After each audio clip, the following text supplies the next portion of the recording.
Halo, Assalamualaikum warahmatullahi wabarakatuh. Di gambar teknik hari ini kita akan mempelajari tentang gambar digital menggunakan aplikasi AutoCAD. Di sini saya menggunakan aplikasi AutoCAD 2015.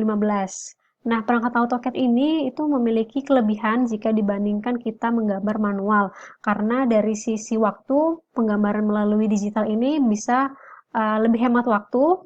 Lalu tingkat akurasi dari sisi ukuran juga bisa lebih tepat dan kita bisa mengedit, kita bisa menghapus, lalu kita juga bisa mencetak gambar di media kertas yang akan kita gunakan. Nah, ini adalah tampilan awal dari aplikasi AutoCAD. Di sini ada Get Started yang bisa kita pencet Start Drawing, atau di bawahnya ini ada Open Files. Ini bisa kita gunakan untuk membuka files AutoCAD yang sudah ada. Lalu di sini ada Open a Sheet Set, Get More, dan juga Explore Sample Drawings. Tapi untuk pertama kali kita menggambar, kita bisa memencet yang Start Drawings. Nah, ketika kita sudah memencet Start Drawings, itu biasanya tampilan umum dari AutoCAD itu seperti ini. Di sini sudah otomatis ada toolbar atau ada menu-menunya dari aplikasi AutoCAD ini, dan di sebelah sisi kanan ini juga tersedia sebagai mata anginnya ya. Di sini pakai bahasa Inggris, seperti bahasa yang digunakan untuk aplikasi-aplikasi menggambar pada umumnya. Jadi kita harus paling tidak harus mengerti apa arti dari tools-tools ini. Nah, di bagian atas ini dan menu Home, Insert, dan lain-lain sampai Feature Apps, ini kita namakan dengan menu bar. Lalu di bawahnya ada Polyline, Line, lalu ada Modify, Annotation, Layers, beserta isinya, Block beserta isinya, Properties, Groups, Utilities, Clipboard, dan juga View. Ini kita namakan dengan toolbar. Nah, kita akan masuk dulu pertama ke logo AutoCAD ini. Jika kita klik ke bawah, isinya ini tampilannya akan sama seperti menu bar yang di atas. Jadi di sini ada new. New ini adalah untuk membuat satu gambar baru. Misalnya kita sudah membuka AutoCAD ini, lalu ingin membuat gambar yang lainnya, kita bisa mengklik dengan new, atau misalnya dengan open jika kita ingin membuka file-file yang sudah ada di komputer. Lalu save untuk mengesave gambar, save as juga bisa untuk mengesave gambar menjadi format yang lain, misalnya di sini ada format other drawings atau untuk mengconvert. Lalu ada export. Export ini kita akan merubah satu file AutoCAD ini menjadi file yang lainnya, misalnya seperti DWF, 3D DWF, PNG, DGN, PBX, dan juga yang lainnya. Lalu ada juga di bawahnya ini publish. Publish ini bisa untuk ke 3D print service, ke arsip, atau langsung bisa kita publish ke email. Lalu di bawah publish ini ada menu print. Menu print ini bisa kita gunakan untuk plot. Plot ini biasanya bisa kita tentukan gambar mana saja yang mau kita pilih, lalu akan kita print. Ada batch plot, ada juga plot preview untuk mempreview plot yang sudah kita tentukan, ada view plot dan publish detail, text setup, manage plotters, dan juga yang lainnya. Lalu di bawahnya print itu ada drawing utilities, yang nantinya tools-tools ini juga akan kita pelajari lebih lanjut. Misalnya di sini ada drawing properties, lalu ada units. Nah, di units ini kita bisa menentukan units yang sentimeter, meter, sampai ke milimeter. Lalu ada audit, ada status drawing, ada purge, recover, sampai ke open drawing recovery manager. Dan di yang paling bawah ini adalah close, biasa untuk menutup dari aplikasi AutoCAD ini. Nah, setelah ke sini kita akan menuju ke home. Nah, kita nanti akan mempelajari juga home ini satu persatu, apa fungsi dari draw, apa fungsi dari modify, annotation, sampai ke view. Untuk draw ini biasanya dia akan kita gunakan untuk menggambar. Lalu dalam insert ini ada berbagai macam juga, bisa menginsert text gambar, klip, ataupun misalnya kita mau mengimport file dari file AutoCAD yang lain ke dalam AutoCAD kita. Kita bisa menggunakan import dan juga masih banyak file yang lainnya. Lalu di sini ada Annotate. Annotate ini untuk menulis teks atau juga bisa mengambil atau juga bisa untuk menuliskan dimensi dari ukuran yang mau kita gambar. Standar ini adalah pengaturan, misalnya ada gambar detail dan lain sebagainya. Ini kita bisa mengasih panah atau yang digambar potongan juga bisa.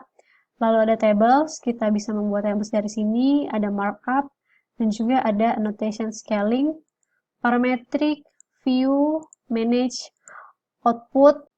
Lalu di sini ada output yang berisi untuk plot dan juga batch plot atau untuk mereview apa yang sudah kita plot sebelumnya. Lalu ada adds in.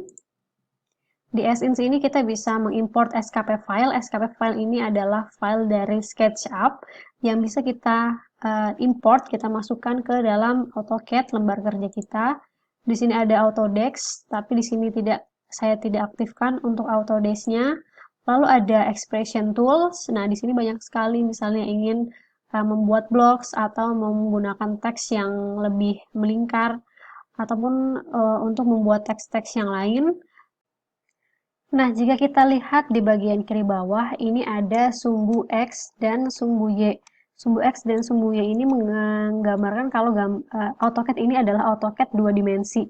Jadi kalau misalnya kalian membuka AutoCAD 3 dimensi, nanti sumbunya juga ada 3. Ada sumbu X, sumbu Y, dan juga sumbu Z. Dan di sini juga untuk menjadi patokan kalian, untuk garisnya misalnya sudah lurus sesuai sumbu Y atau sudah lurus ke sumbu X-nya.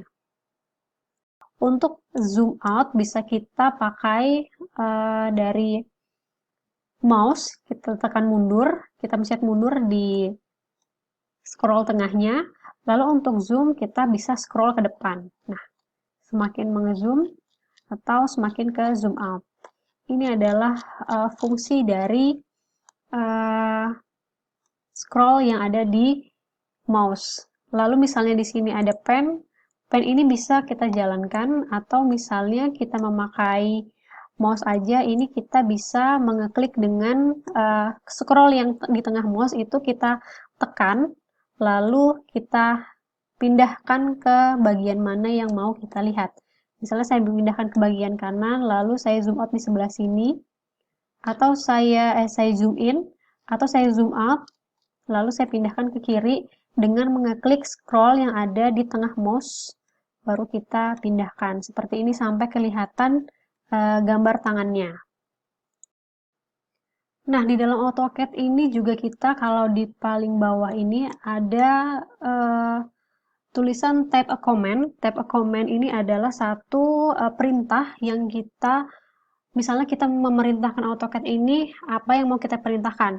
Nah, di dalam AutoCAD ini juga disertai dengan shortcut-shortcut cepat, jadi kita nggak harus mencari dari menu bar, kita pilih salah satu-satu atau kita cari satu-satu.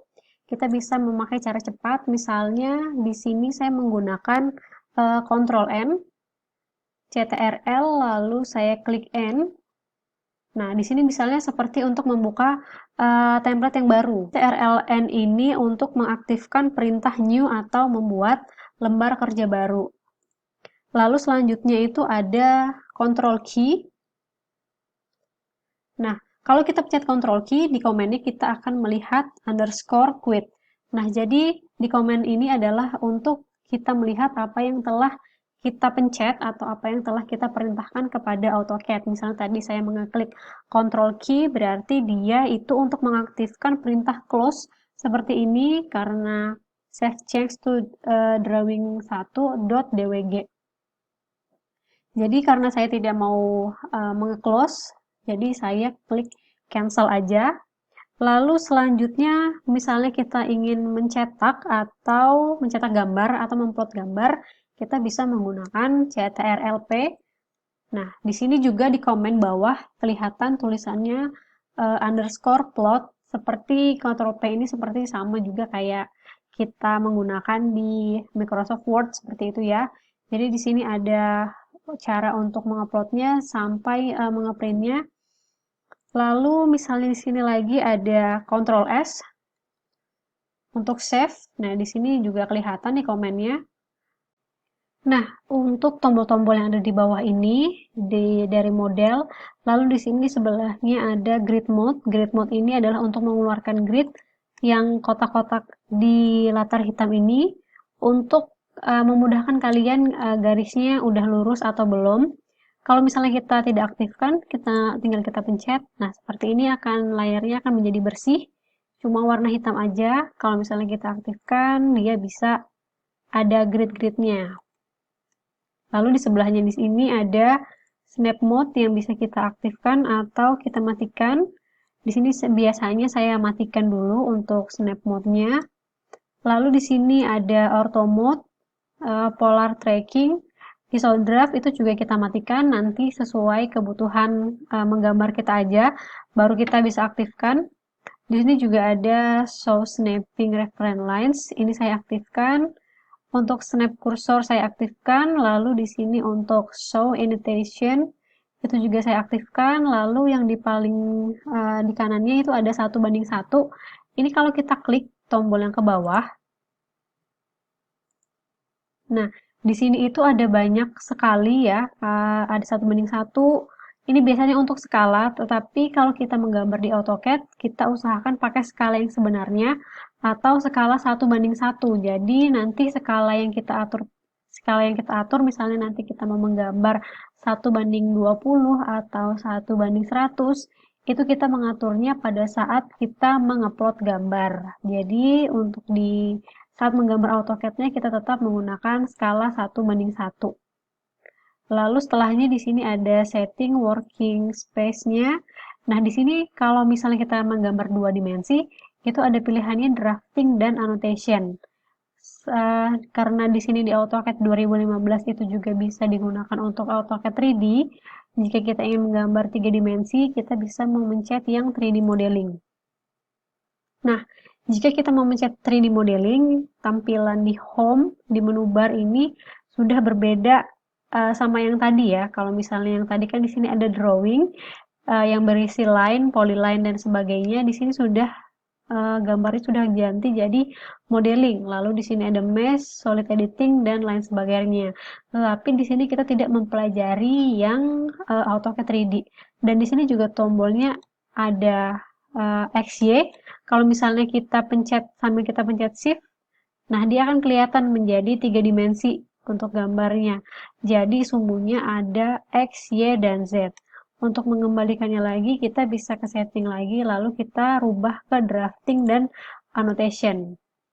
Setelah kembali normal, bisa kita gunakan lagi untuk menggambar di 2 dimensi. Lalu di sebelahnya di sini ada tanda plus, ada annotation monitor, ini saya matikan. Yang di sini ada hardware acceleration-nya saya nyalakan, ada isolate object, clean screen, dan juga customization ini saya matikan.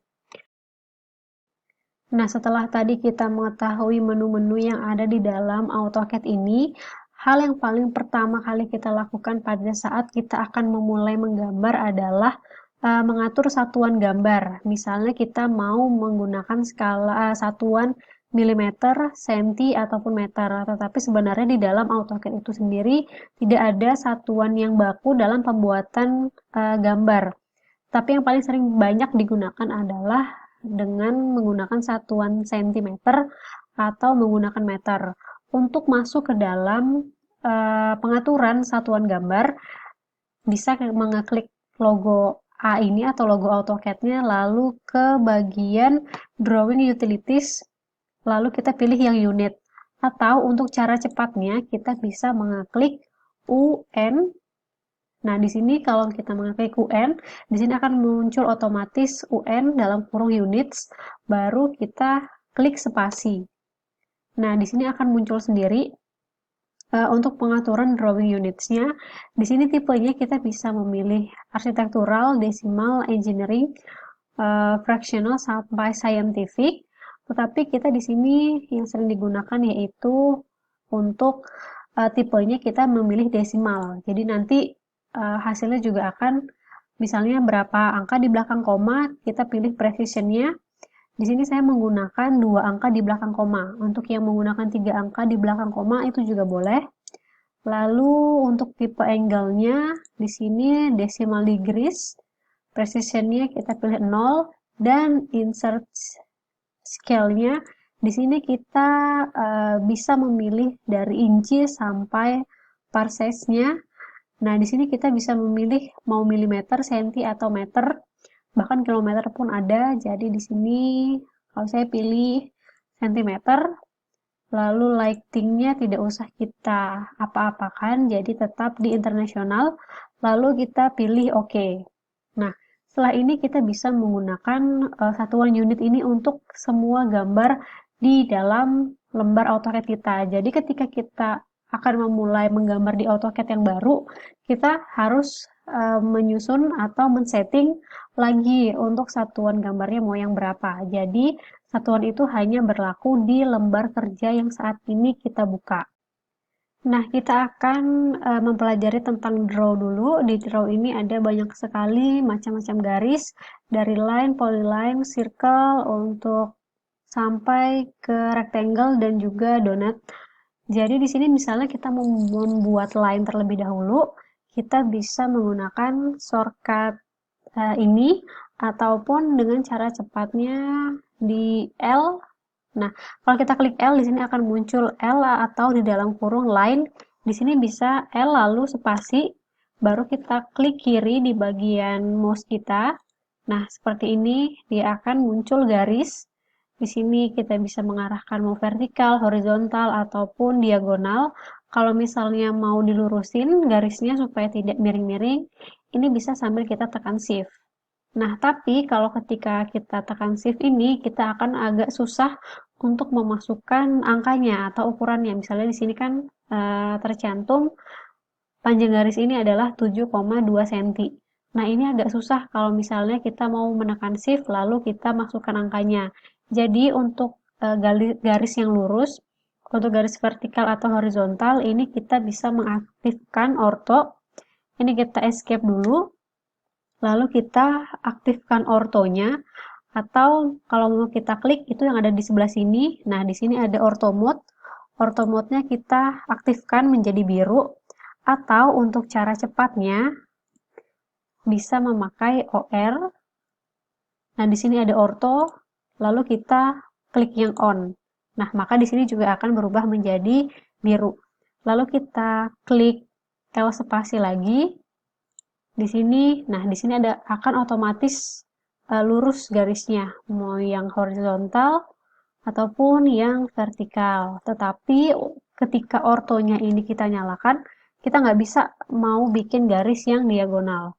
Nah, kalau udah ortonya kita nyalakan, bisa langsung kita klik aja angkanya misalnya 6 cm, 6.00, lalu misalnya ke bawah, sekitar kita arahkan ke bawah, kita masukkan angka 4 cm, 4.00, lalu bisa kita masukkan angka 6 cm lagi,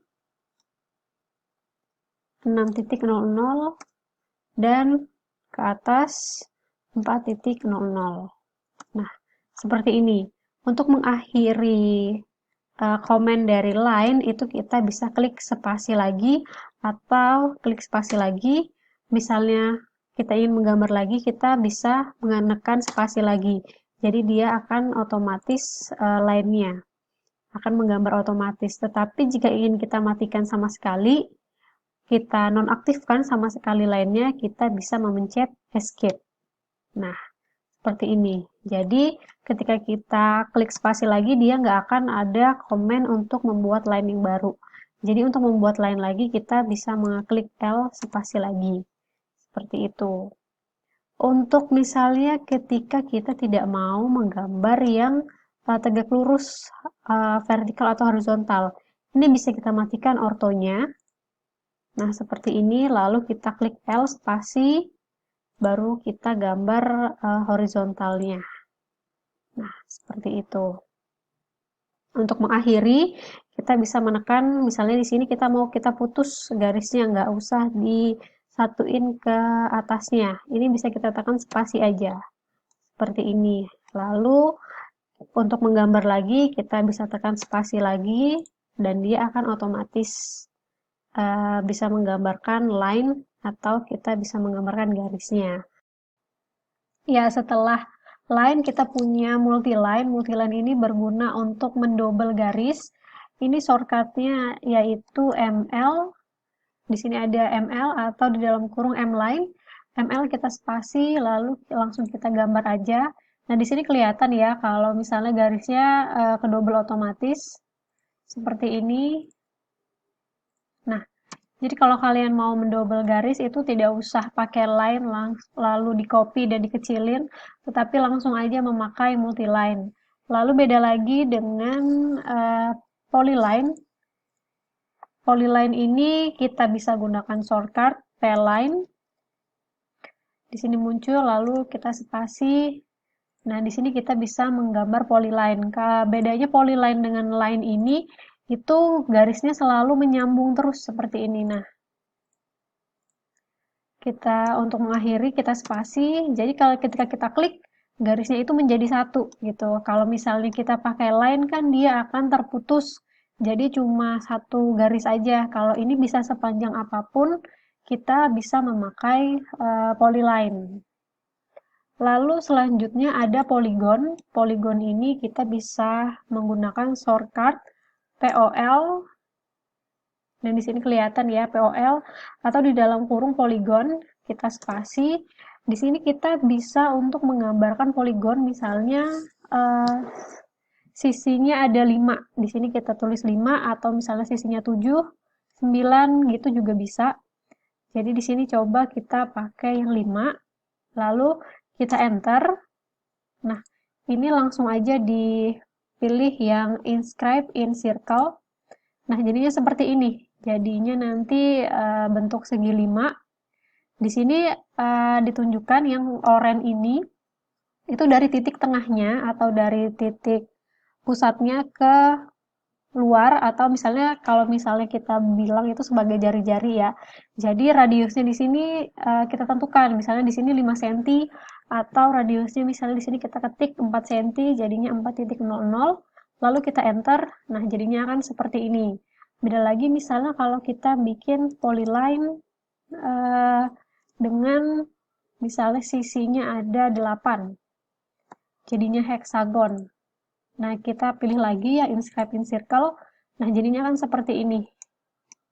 Untuk segi 8-nya. Di sini juga bisa kita masukkan misalnya angkanya di 3,5, berarti 3.50. Nah, jadinya akan seperti ini.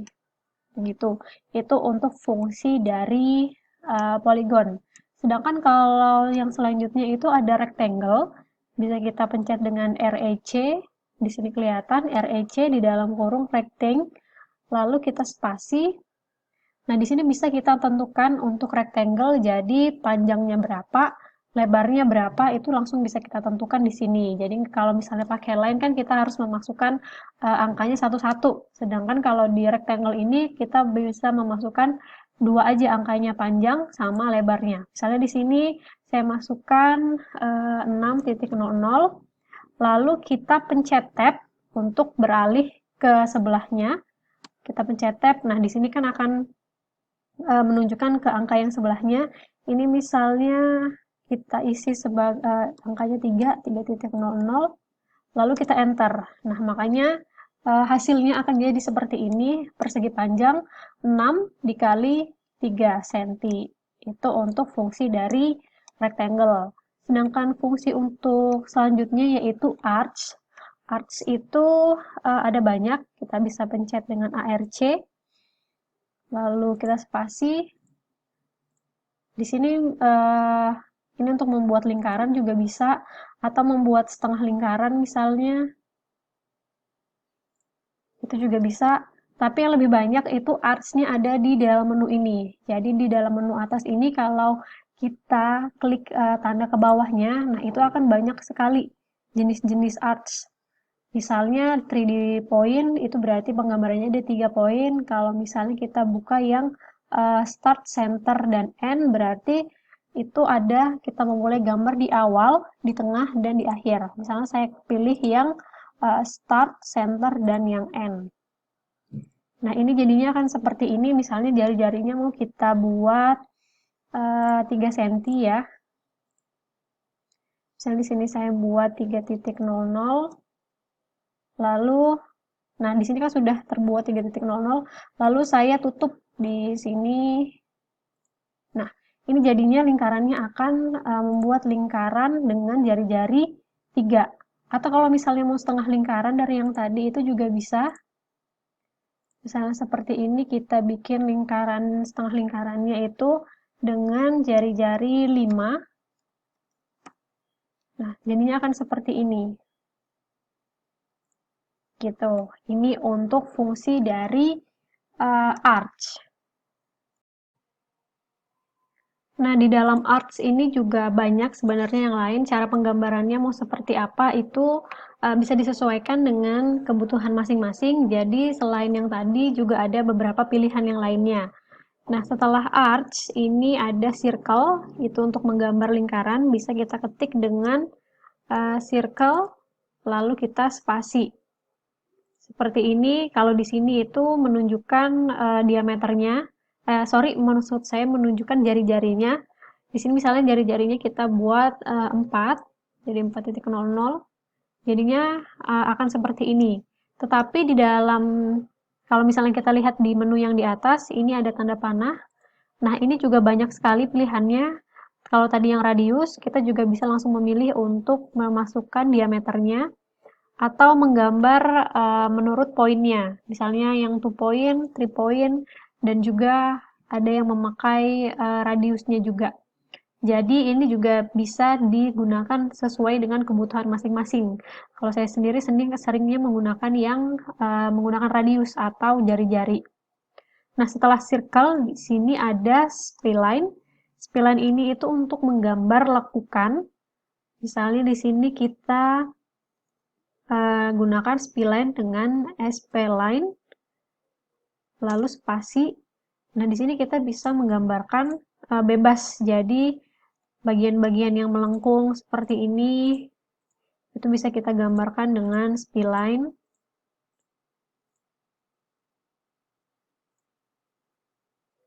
Nah, untuk mengakhiri kita bisa menekan spasi lagi.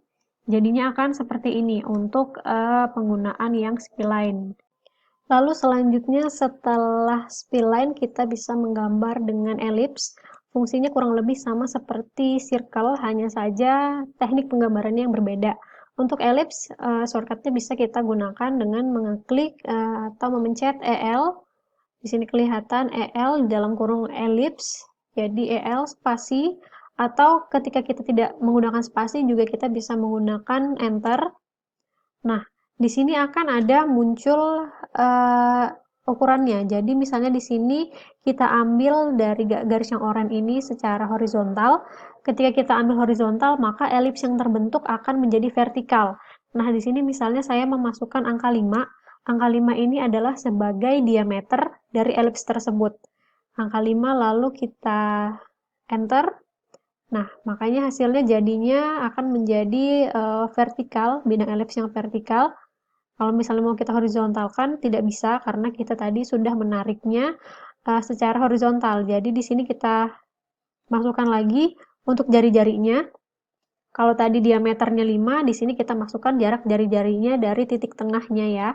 Berarti misalnya di sini kita ambil jari-jarinya 4, jadi kita isi dengan 4.00, lalu kita enter.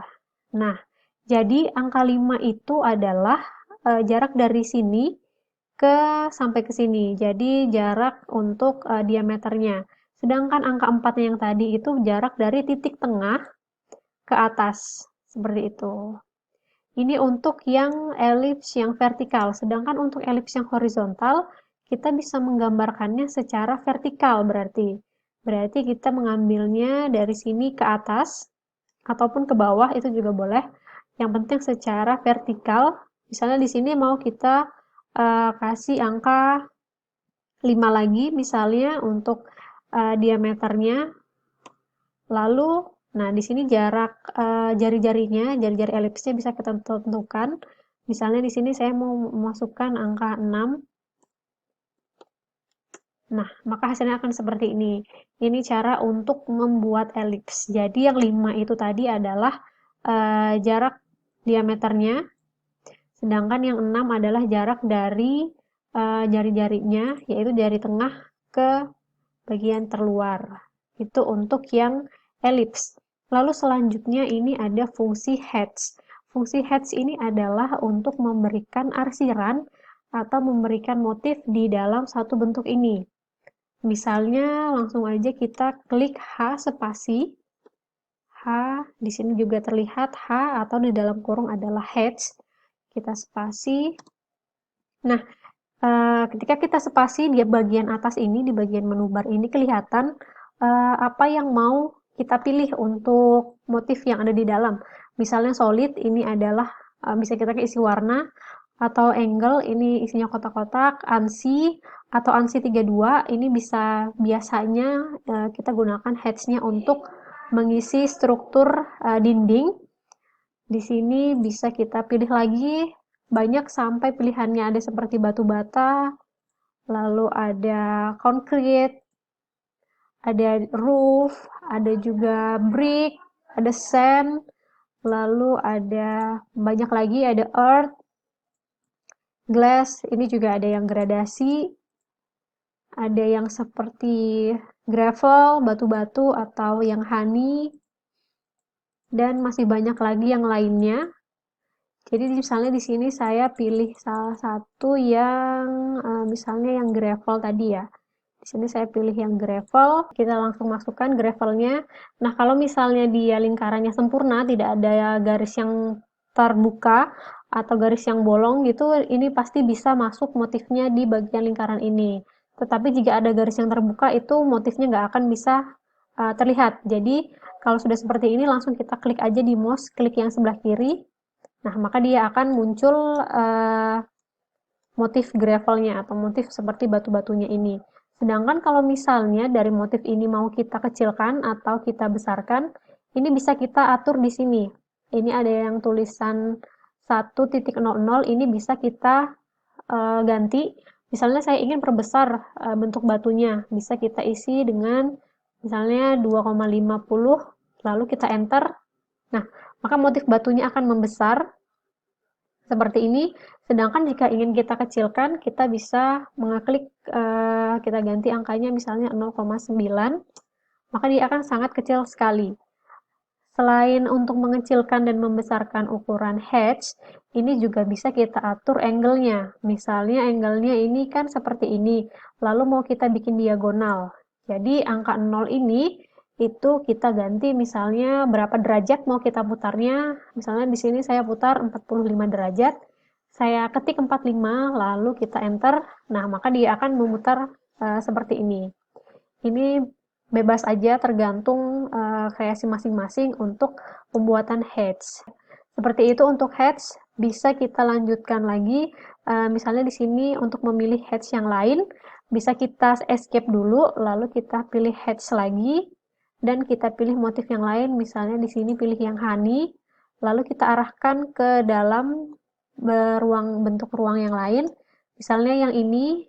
Nah, di sini sudah terlihat bisa masuk motifnya, lalu kita pilih, kita klik mouse yang sebelah kiri. Nah, seperti ini. Kalau misalnya yang tadi kita lanjutkan, itu nggak bisa kita ganti motifnya, karena dia pasti ngikut motif batu yang pertama tadi. Kalau mau kita ganti, kita escape dulu, lalu kita ulang lagi hedge-nya. Nah, seperti ini kan terlalu kecil ya, dan juga dia mengikuti ukuran yang sebelumnya. Ukuran dengan besar hedge-nya 0,90 dan angle-nya 45. Jadi, ini kita klik, lalu di sini kita ganti aja 0 dan juga angle-nya kita besarkan misalnya menjadi 1,50 lalu kita enter. Nah, jadinya akan seperti ini untuk hedge-nya. Oke, jadi untuk pertemuan hari ini kita mempelajari dari menu-menu yang ada di AutoCAD dan juga menu-menu untuk menggambar seperti garis dan yang lain sebagainya sampai ke heads. Untuk yang lain akan kita pelajari di minggu depan. Jadi untuk pertemuan hari ini sampai di sini dulu.